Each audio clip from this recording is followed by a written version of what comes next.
বন্ধুরা, আমি মৌ আমার চ্যানেলে সবাইকে স্বাগত জানিয়ে আজকের ভিডিওটা শুরু করতে চলেছি। বন্ধুরা, আজ আমি অক্ষয় তৃতীয়া পুরো পুজো পদ্ধতি, অক্ষয় তৃতীয়ার মাহাত্ম্য এবং পুজোর শুভ সময় এবং বাড়িতে কিভাবে খুব সহজ সরলভাবে এই পুজোটা করা যায় সেটাই আজকে শেয়ার করতে চলেছি। প্রথমেই অক্ষয় তৃতীয়ার মাহাত্ম্য কি সেটাই আমি দু একটা কথা বলে দিই। বাংলায় বৈশাখ মাসের শুক্লপক্ষের তৃতীয়া তিথিটি হলো অক্ষয় তৃতীয়া, যা সনাতন হিন্দু ধর্মাবলম্বীদের কাছে অত্যন্ত একটি বিশেষ তিথি।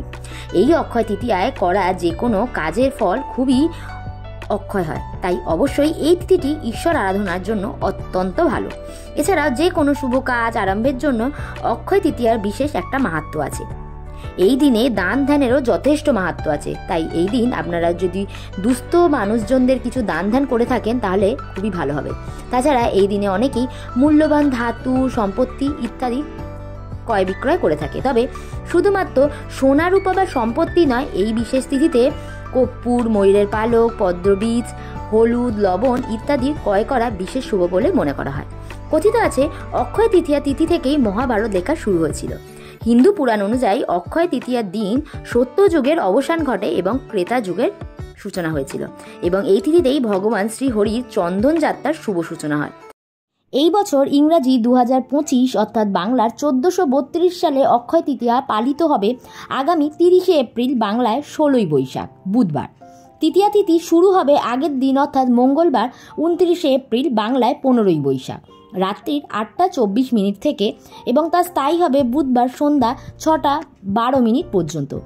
অক্ষয় তৃতীয়ার পুজো এবং হালখাতার শুভ সময় স্ক্রিনে দেওয়া রইল। প্রচলিত বিশ্বাস অনুযায়ী এই অক্ষয় তৃতীয়ায় কোনো শুভ কাজ করলে তা হয় অক্ষয়। কোনো কিছু শুভারম্ভের জন্য এই তিথি অত্যন্ত প্রশস্ত। এছাড়া অক্ষয় তৃতীয়ার গঙ্গা স্নান ও দানেরও বিশেষ মাহাত্ম্য আছে। গঙ্গা স্নানের শুভ সময় স্ক্রিনে দেওয়া রইল। আমাদের বাড়ির অক্ষয় তৃতীয়ার পুজো কিভাবে করব সেটাই আজ দেখাবো। যেহেতু আমাদের দোকানের পুজো পয়লা বৈশাখের দিনই হয়ে গেছে, তাই আমি বাড়িতেই খুব সহজভাবে অক্ষয় তৃতীয়ার পুজোটা পালন করব। আর এই দিন মা লক্ষ্মী ও গণেশের সাথে ভগবান শ্রী বিষ্ণু ও ধনদেবতা কুবেরেরও পুজো করা হয়। কারণ এই অক্ষয় তৃতীয়া তিথিতেই কুবেরের তপস্যায় তুষ্ট হয়ে মহাদেব তাকে অকুল ঐশ্বর্য প্রদান করেছিলেন, অর্থাৎ এই দিন কুবের লক্ষ্মীলাভও হয়েছিল, এবং এই দিনে ভগবান শ্রীকৃষ্ণের ষষ্ঠ অবতার পরশুরাম জন্মগ্রহণ করেছিলেন। তাই এই দিন লক্ষ্মী গণেশের সাথে সাথে ধনদেবতা কুবেরেরও পুজো করার অনেক মাহাত্ম্য আছে। এখন পুজো বিধিতে আমি শুরু করলাম। পুজোতে বসার আগে সব উপকরণ গঙ্গা জল ছড়িয়ে নিয়েছি এবং পুজোর সব উপকরণে অগুরু চন্দন লাগিয়ে নিয়েছি। পুজোতে বসেই প্রথমেই আমি আচমন করে বিষ্ণু স্মরণ করে নিচ্ছি। ওং নমো বিষ্ণু, নমো বিষ্ণু, নমো বিষ্ণু। ওং অপবিত্ত প্রবৃত্ত বা সর্বাবস্থাং গত বিবাহ যশ্বরে কুণ্ডলিকাক্ষং সবাহ্য অভ্যন্তর সূচি নমসূচি নমসূচি নমসূচি। অক্ষয় তৃতীয়া পুজোর জন্য আমি একটা আসন প্রস্তুত করে নিয়েছি।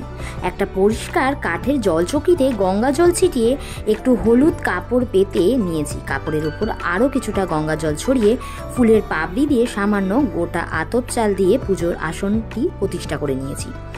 আসলে আমি ভগবান গণেশ, মা লক্ষ্মীর প্রতিমা বসিয়ে ভগবান শ্রী বিষ্ণু ও কুবের দেবতার প্রতীক রূপে দুটো সুপারি উপস্থাপনা করেছি।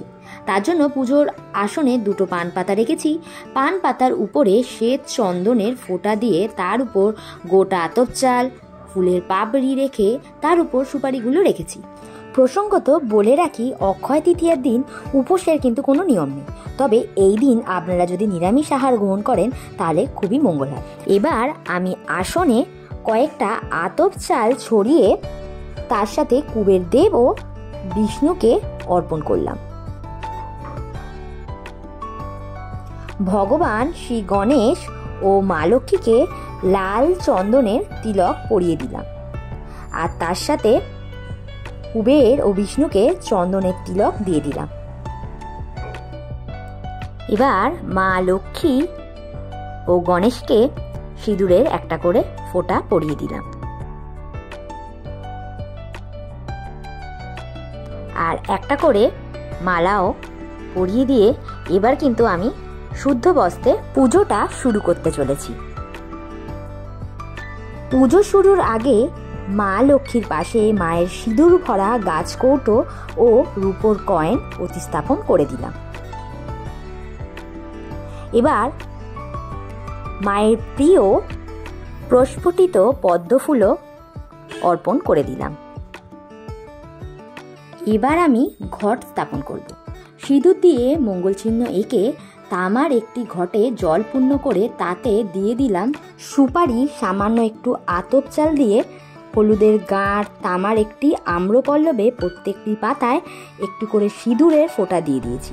এবার ঘটের ওপর আমি একটা ফল দিয়ে দেবো, আর এই কলাটার ওপর আমি 3টে যে কোনো বিজোড় সংখ্যায় সিঁদুরের ফোঁটা দিয়ে দিয়েছি।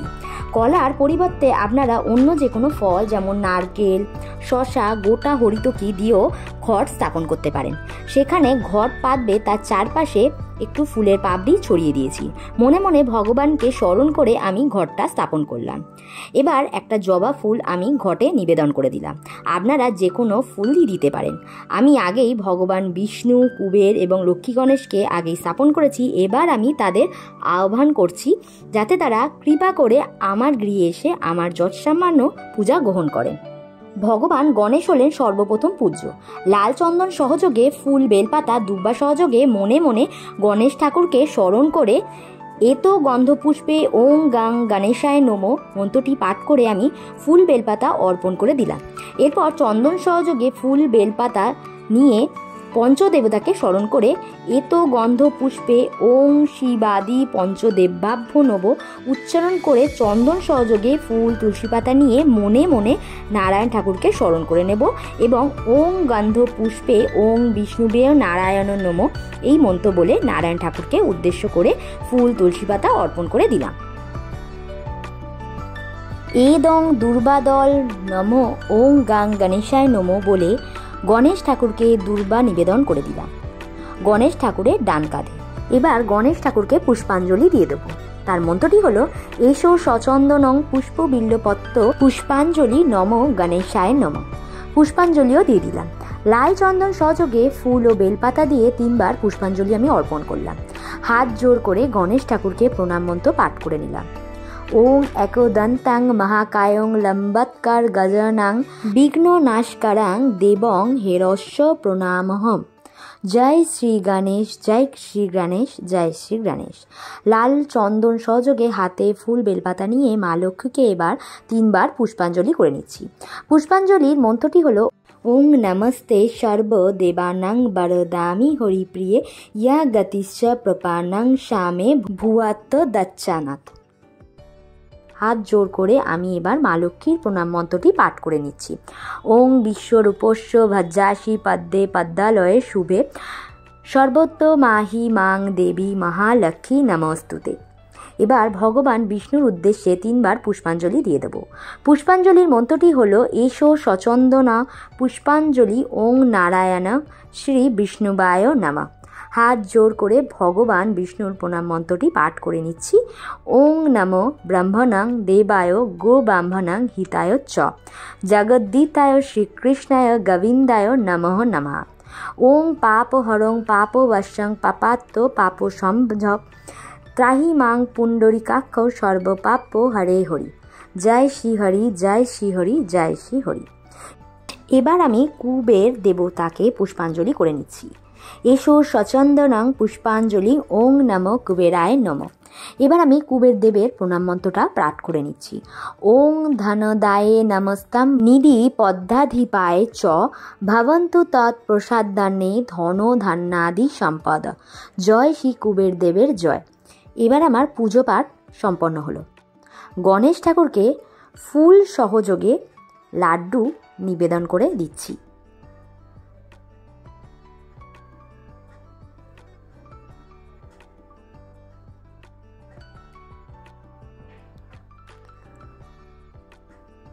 ফুল আর তুলসী পাতা সহযোগে খাবার জলও প্রদান করে দিলাম।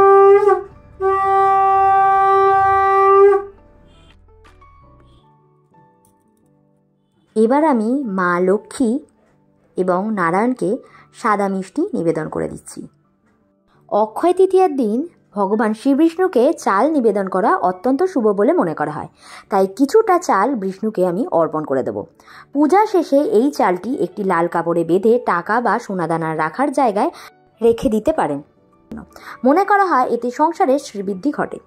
একটা 1 টাকার কয়েনও নিবেদন করে দিলাম আমি বাবা গণেশকে। এই টাকাটা পরে আমি রেখে দেবো হলুদ কাপড়ে মুড়ে। আর যদি এই দিন কোনো সম্পত্তি কেনা হয় তাহলে তার কাগজপত্রের সাথেও কিন্তু রেখে দেওয়া যেতে পারে। এবার আমি আরতি করে নেব সুগন্ধি ধূপ এবং ঘিয়ের প্রদীপ জ্বালিয়ে।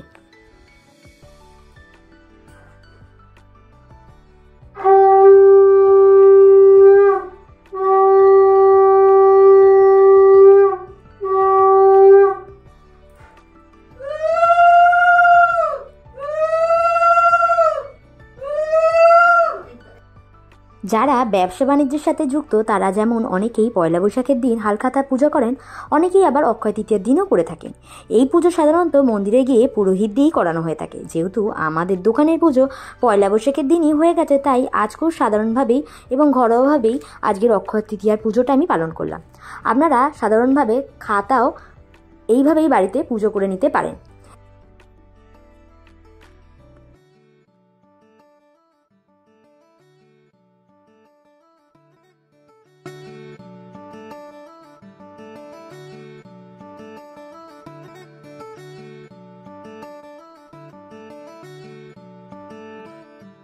পূজা শেষে শ্রী গণেশের অষ্টোত্তর শতনাম বা লক্ষ্মী দেবীর 12 মাসের পাঁচালিও ব্রতকথা হিসেবে পাঠ করে নিতে পারেন। সবশেষে মা লক্ষ্মী, গণেশ ও কুবের দেব ও বিষ্ণুর কাছে হাত জোড় করে প্রণাম করে নিজের মনস্কামনা জানিয়ে প্রণাম করছি। আর পুজোর কোনো ভুল ত্রুটি হলে তাহলে ক্ষমা চেয়ে নিচ্ছি। পূজা পদ্ধতিতে আজ খুব সহজ সরলভাবেই শেয়ার করলাম। আশা করি আপনাদের কিছুটা হলেও সাহায্য হবে। আজকের পূজাটি আপনাদের কেমন লাগলো অবশ্যই কমেন্ট করে জানাবেন। আর ভালো লাগলে একটা লাইক শেয়ার করে দেবেন। আর যদি প্রথমবার চ্যানেলে ভিডিওটি দেখে থাকেন তাহলে প্লিজ চ্যানেলটিকে অবশ্যই সাবস্ক্রাইব করে দিয়ে যাবেন। অক্ষয় হোক সকলের স্বপ্ন, আর অক্ষয় থাকুক প্রতিটি জীবন। শুভ অক্ষয় তৃতীয়ার অনেক অনেক শুভেচ্ছা। সকলে খুব ভালো থাকবেন, সুস্থ থাকবেন।